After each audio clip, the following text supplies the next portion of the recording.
వందనాలు. అట్లా ఏం చేసిన ఏఎం గారికి, ఏసీ మేడం సిఏ గారికి, ఎంఎస్ అధ్యక్ష గారికి, మన యూఎస్ అందరికీ నా నిండు వందనాలు. లూకాసు వార్త 2:8 వచనం.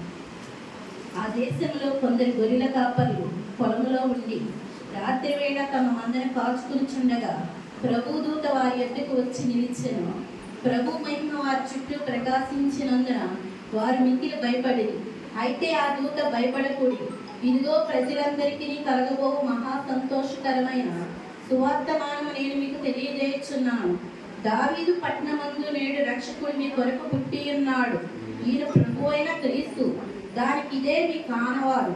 ఒక శిశువు పొత్తిగుడ్డలతో చుట్టబడి ఒక తొట్టిలో పండుకుని ఉండట మీరు చూచిదిరని వారితో చెప్పెను. వెంటనే పరలోక సైన్య సమూహము ఆ దూతతో కూడా నుండి సర్వోన్నతమైన స్థలముల్లో దేవునికి మహిమయు ఆయనకిష్టులైన మనుషులకు భూమి మీద సమాధానం కలుగునుగా కానీ దేవుని స్తోత్రం చేయుచుండెను.